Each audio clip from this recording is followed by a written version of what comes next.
Kilometre per hour की requirement होगी, तब जा करके वो क्या करेगा 16 सेकेंड में उसको रीच कर ले। तो इस तरह से हम किसी भी जब व्हीकल डिजाइन करते हैं तो हम कैसे हमें पता चलता है कि ओके ये व्हीकल रोड के हिसाब से सुटेबल है। तो वो सारी चीजें इन्हीं डायनेमिक इक्वेशन से गवर्न होती है। इसी इक्वेशन के अकॉर्डिंग हम ये कैलकुलेट कर पाते हैं कि हमारा व्हीकल जो है उस पर्टिकुलर रोड लोड को मीट कर पाएगा कि नहीं कर पाएगा। और अगर उसको इतना एक्सीलरेशन चाहिए, जैसे आप कार कंपनीज की बात करें, एडवर्टाइजमेंट या आप किसी शोरूम में जाते हैं कार परचेज करने, तो सबसे पहले वो यही कहता है कि इतने सेकंड में इतनी स्पीड, मतलब 5 सेकंड में, 10 सेकंड में, 15 सेकंड में 100 किलोमीटर पर आवर रीच कर जाएगा। तो जितना कम टाइम में बोलता है उतना ही हम समझते हैं ओके ये फास्ट है।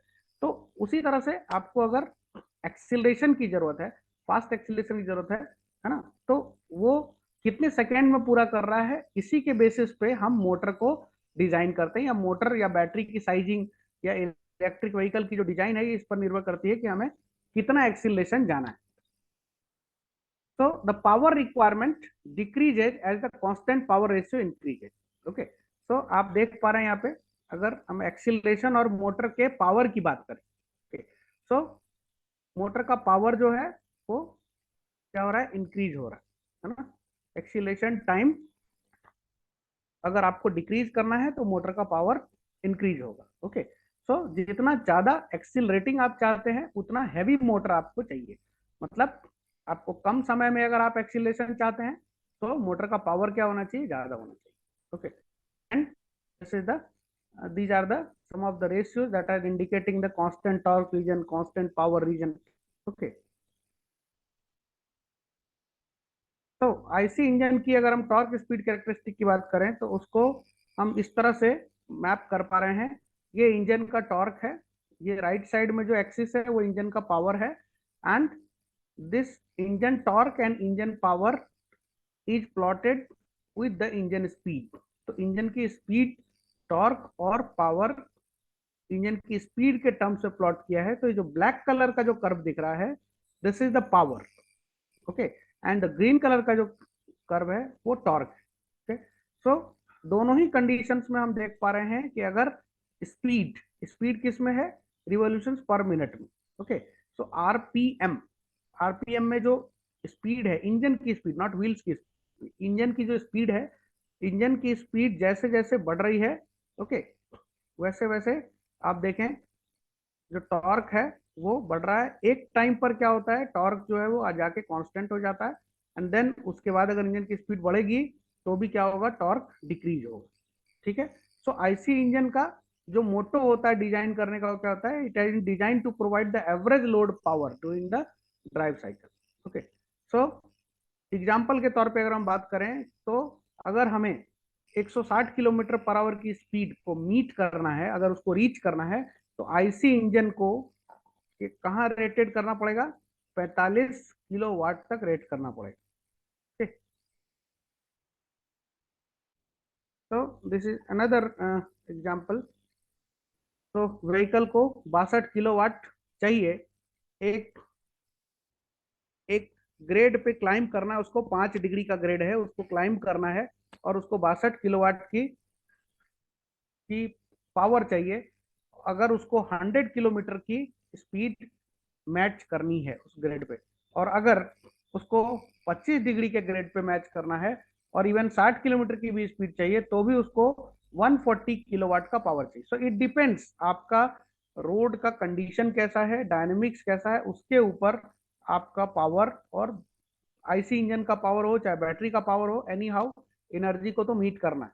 सो व्हीकल किलोमीटर पर आवर से अगर हम रिक्वायर्ड पावर को मैच करें, और अगर हम डिफरेंट ग्रेड्स मतलब डिफरेंट डिग्रीज की बात करें, जैसे 0 पे चला तो बहुत ही स्मूथ कर्व था, 5 पे गए तो थोड़ा सा और हाई गया, 10 पे गए तो बिल्कुल स्टीप 45 डिग्री के एंगल पे ग्राफ आ गया, देन 15, तो ये स्लोली इंक्रीज होता जा रहा है। ओके, सो कम अगर आप हायर ग्रेड पे, हायर डिग्री पे रोड की कंडीशन जो है वो बिल्कुल क्लाइंब वाली कंडीशन है, बहुत अप हिल वाली कंडीशन है, तो उस कंडीशन पे इवन कम स्पीड पे चलने के लिए भी आपको ज्यादा पावर की जरूरत पड़ती है। Okay, so this is the condition that has been actually made. तो एनर्जी मैनेजमेंट सिस्टम बहुत इंपॉर्टेंट हो जाता है।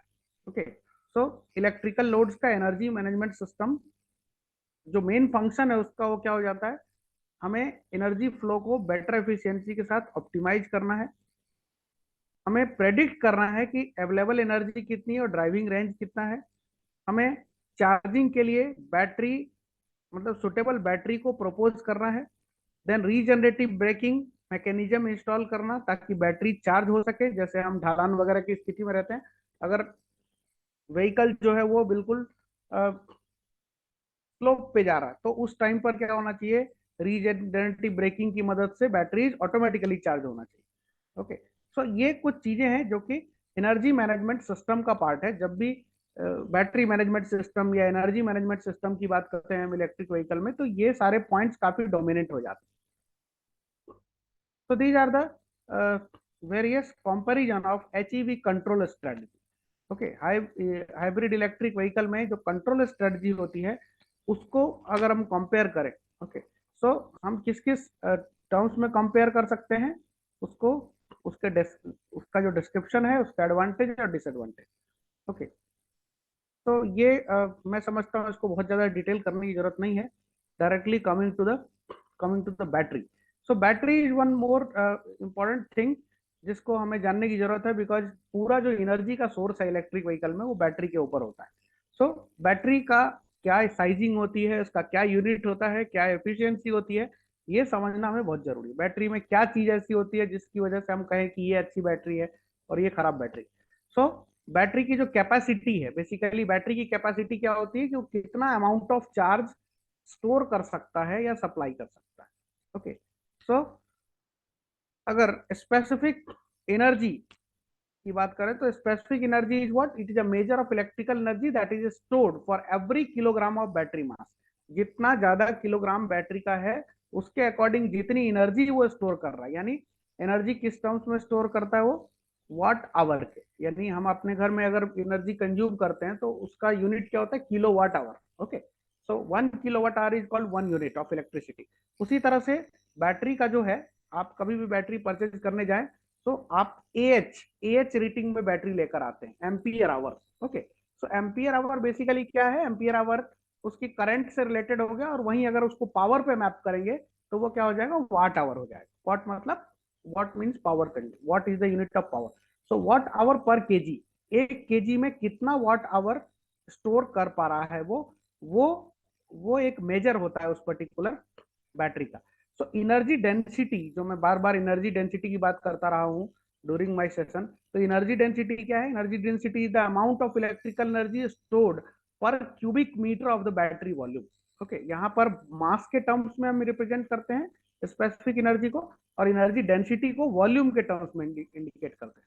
सो जितना कम वॉल्यूम में जितना ज्यादा वॉट आवर वो रख सकता है उसी को हम एनर्जी डेंसिटी बोलते हैं। तो अगर अगर किसी बैटरी की एनर्जी सॉरी वॉल्यूम बहुत कम है और उसमें वो ज्यादा वॉट आवर स्टोर कर पा रहा है तो उसकी एनर्जी डेंसिटी हम हाई बोलेंगे और वो अच्छी बैटरी कहलाएगी। So specific power is the amount of power which is obtained per kilogram of the battery and its unit is watt per kg. अब आती है एनर्जी एफिशिएंसी की बात। वो व्हाट इज एनर्जी एफिशिएंसी? तो energy efficiency is the ratio of electrical energy supplied to the amount of energy required it to return it to the state before discharge.